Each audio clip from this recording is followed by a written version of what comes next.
আসসালামু আলাইকুম। কেমন আছেন সবাই? আশা করি সবাই অনেক ভালো আছেন। আমি আলহামদুলিল্লাহ আপনাদের দোয়ায় অনেক ভালো আছি। সবাইকে জানাচ্ছি পবিত্র রমজান মাসের শুভেচ্ছা। রমজান মুবারক। তো এখন দুপুরবেলা আমি আমার বাচ্চাদেরকে নার্সারি থেকে নিয়ে আসছি। তো আসার পথে ২ জন বায়না ধরল একটু পার্কে ঘোরাঘুরি করবে, খেলাধুলা করবে। তো ৫ মিনিটের জন্য ওনাদেরকে একটু নিয়ে পার্কে একটু বসেছিলাম। আবান সাফওয়ান পার্কে আসলে ওনাদের যে টাইম কিভাবে যায় ওনারা টেরই পান না। তো আসলে এখানে অনেক কিছু খেলাধুলার জায়গা আছে। তো দুইজন খুবই এনজয় করছে মাশাআল্লাহ। রমজান মাস আমাদেরও খুব ব্যস্ততায় যাচ্ছে। আসলে আমি তেমন একটা ব্লগও এখন দিতে পারি না, খুবই ব্যস্ত থাকি। এদিকে বাচ্চাদের স্কুল খোলাতে দেখা যায় সকাল থেকে বিকেল পর্যন্ত স্কুল ডিউটি, ঘরের কাজকর্ম করে আসলে তেমন একটা ব্লগও শেয়ার করা হয় না। তো আসলে এখন নিয়মিত তেমন ব্লগও দিতে পারি না। তো দুইজনকে প্রায় ১৫-২০ মিনিটের মতোই ছিলাম, তারপর ঘরে চলে এসেছি। আসার পর ওনাদেরকে ফ্রেশ করে তারপর খাইয়ে দাইয়ে আমি এদিকে ইফতারের জন্য রান্না বাড়া শুরু করে দিব। আজকে আমার ঘরে আমার পরিবার কিছু ফ্রেন্ডদেরকে দাওয়াত করেছি। তো সব মিলিয়ে আজকে ইফতারের একটা ব্লগ আপনাদের সাথে শেয়ার করব। তো এখানে দেখতে পাচ্ছেন আমি কিচেনে চলে এসেছি, আর এখানে আমি রান্না করছি সিলেটিদের পছন্দের পাতলা খিচুড়ি। এখানে ডাল আর চাল আমি ঘন্টাখানিক ভিজিয়ে রেখেছিলাম, তারপর ভালো করে কুচলিয়ে ধুয়ে চালটাকে একটু আধা ভাঙ্গা করে নিয়েছি। তারপরেই তো গরম পানি দিয়ে চুলায় বসিয়ে দিয়েছি। এখন দিয়ে দিচ্ছি মশলা তেমন কিছুই না, জাস্ট এখানে আদা দিব আমি, আর কিছু গরম মশলা, তো তেজপাতা দিয়েছি এখানে ২টার মতো। তারপর এক টুকরো দারচিনি আর ২টা এলাচ, আর দিয়ে দিচ্ছি এখানে আদা কুচি, দেশিট আর লবণ দিয়ে দিব। তো পাতলা খিচুড়িটা আমাদের সিলেটের সবাই রোজা রেখে প্রথমে পাতলা খিচুড়িটাই আমরা খেয়ে থাকি। আসলে ছোটবেলা থেকে দেখেই আসছি এই খিচুড়িটা রান্না করা হয়। অনেক সময় আবার আমরা ভুনা খিচুড়িটাও পছন্দ করি। তো সব মিলিয়ে দেখা যায় যে প্রত্যেক দিনই ইফতারে এই আইটেমটা থাকে। তো লবণ দিয়ে দিচ্ছি, আর এখানে সামান্য পরিমাণ আমি দিয়ে দিয়েছি হলুদের গুঁড়া। এটা জাস্ট কালারের জন্য, অনেকেই আবার সাদা রাখেন, হলুদটা স্কিপ করেন। আর এখানে দিয়ে দিচ্ছি আমি ২ চামচের মতো মেথি। তো মেথিটা দিলে দেখা যায় ফ্লেভারটা খুবই ভালো আসে। আর এখানে দিয়ে দিচ্ছি ছোট্ট একটা পেঁয়াজ কুচি কুচি করে।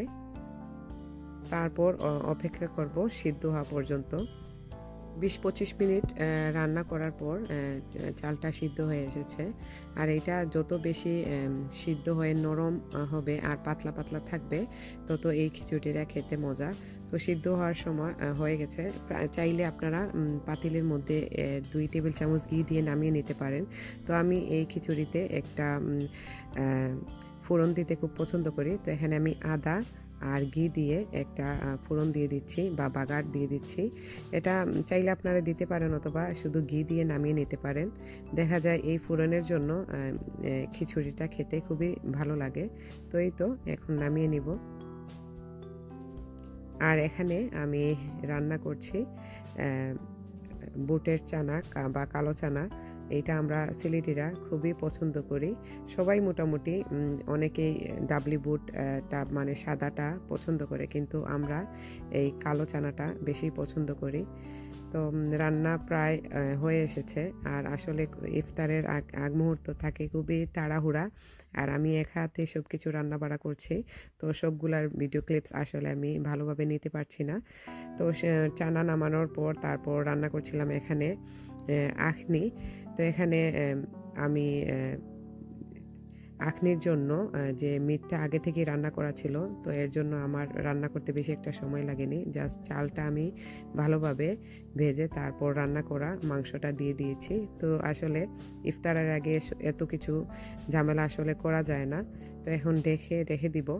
আর এখানে আপনাদের সাথে শেয়ার করব দারুণ মজার একটা শরবতের রেসিপি। আপনারা চাইলে এই রমজান মাসে ইফতারে এটা রাখতে পারেন। এটা খুবই উপকারী, প্লাস ইফতারের সময় খেতেও কিন্তু খুব ভালো লাগে। যাদের অ্যাসিডিটি সমস্যা আছে তারা যদি এটা প্রতিদিনই খেয়ে থাকেন তাদের জন্য খুবই ভালো। তো এখানে প্রায় 2 মুঠোর মতো আমি পুদিনা পাতা নিয়ে নিয়েছি আর 1 গ্লাস পানি দিয়ে ভালোভাবে পুদিনা পাতাটা ব্লেন্ডার করে নিচ্ছি। ভালোভাবে মিহি হয়ে আসলে এখানে আমি দিয়ে দিচ্ছি 4 টেবিল চামচের মতো চিনি। তো আপনারা কি পরিমাণ বানাচ্ছেন সেটার উপর নির্ভর করে আমি এখানে প্রায় 1 জগের মতো আমি এই পুদিনা পাতার শরবতটা বানাচ্ছি। তো এখানে আমি 4 টেবিল চামচ চিনি দিয়ে দিচ্ছি আর এখানে প্রায় 2টা লেবু চিপে ভালো করে রসটা আমি দিয়ে দিয়েছি। এই 3টা জিনিস দিয়ে দিলেই এই শরবতটা হয়ে যাবে। তো এখানে আমি ভালোভাবে সব কিছু আবারও ব্লেন্ড করে তারপর একটা ছাঁকনি দিয়ে পুদিনা পাতার যে পাতাগুলো আছে যেগুলো ভালোভাবে ব্লেন্ড হয়নি সেগুলো ছেঁকে নিচ্ছি আর পানিটা একটা জগে নিয়ে নিচ্ছি। তো এই যে এতটুকুই হয়েছে আর এখানে আমি দিয়ে দিচ্ছি স্প্রাইট। তো আপনারা চাইলে স্প্রাইটটা স্কিপ করে জাস্ট ঠান্ডা পানি দিয়ে দিতে পারেন আর বরফের টুকরা দিয়ে দিলে শরবতটা হয়ে যাবে। তো আমি একটু ফ্রিজে চাচ্ছিলাম তাই স্প্রাইট দিয়ে দিয়েছি। খুবই মজার এই শরবতটা, আপনারা ইফতারে অবশ্যই ট্রাই করবেন। এদিকে ইফতারের আর 10-15 মিনিট টাইম আছে। তো চাচ্ছিলাম যে ভাজা পোড়ার যেই আইটেমগুলো আছে এগুলো একটু গরম গরমই টেবিলে নিব। তো এখানে আমি পেঁয়াজগুলা ভেজে নিচ্ছি। ইফতারে পাতলা খিচুড়ি আর সাথে যদি পেঁয়াজু হয় তাহলে আর কিছুই লাগে না। তো এখানে আমি মোচমোচে কয়েকটা পেঁয়াজও ভেজে নিচ্ছি।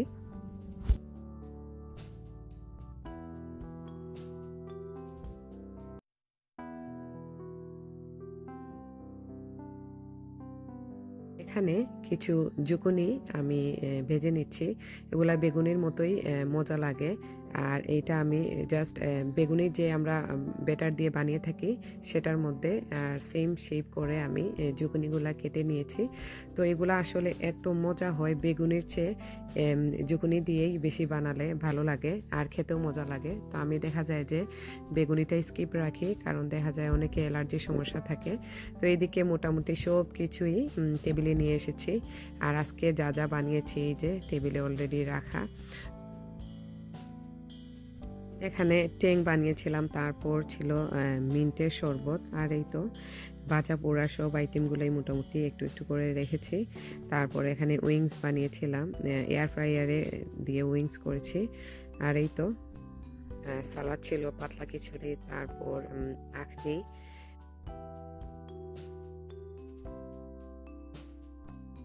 ইফতারের টাইম হয়ে গেছে। তো এদিকে সবাই প্লেটে ইফতারি নিয়ে নিচ্ছে আর এই তো পরিবারের সবার সাথে একসাথে ইফতার করলাম, খুবই ভালো লেগেছে। খানিক পর সব কিছু ক্লিন করে তারপর তারাবিতে যাওয়ার আগে সবাই চা খেয়ে নিচ্ছি। আর এই চাটা এত মজা হয় এভোপোরেট মিল্ক দিয়ে চা বানালে। তো এই তো সবার জন্য এখানে চা বানিয়ে নিচ্ছি। ইফতারের 2 ঘন্টা আগে এত ব্যস্ত থাকি, তারপর ইফতার শেষে সব কিছু গুছিয়ে মনে হয় এই চাটাই আমার সবচেয়ে প্রয়োজন।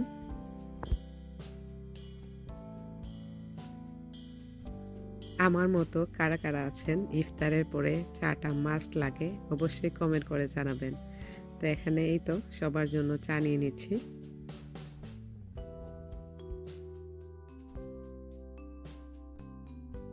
এখানে অনেকেই ছিলেন, হাফ কাপ চা খাবেন, কেউ চিনি ছাড়া, কেউ তো আবার খাবেনই না।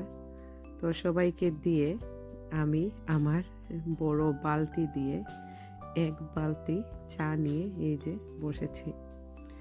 আলহামদুলিল্লাহ আজকের দিনটা খুবই ভালো গিয়েছে, সবার সাথে একসাথে মিলে ইফতার করেছি আর সময়টাও খুব ভালো গিয়েছে। আর রমজান মাসটাই আসলে কেমন জানি এত ভালো লাগে, সব কিছু যেন খুব একটা রুটিনের মধ্যে চলে যায়। আর এই তো এদিকে আমরা চা পান করছিলাম আর আবান সাফওয়ানকে ওদেরকে ওদের খেলনাপাতি দিয়েছি খেলার জন্য। তো ওনারা 2 জন খেলাধুলা করছেন। তো আজকের মতো এতটুকুই ছিল আমার ব্লগ। আশা করি আপনাদের কাছে ভালো লেগেছে। ভালো লাগলে অবশ্যই কমেন্টস করবেন। আসসালামু আলাইকুম।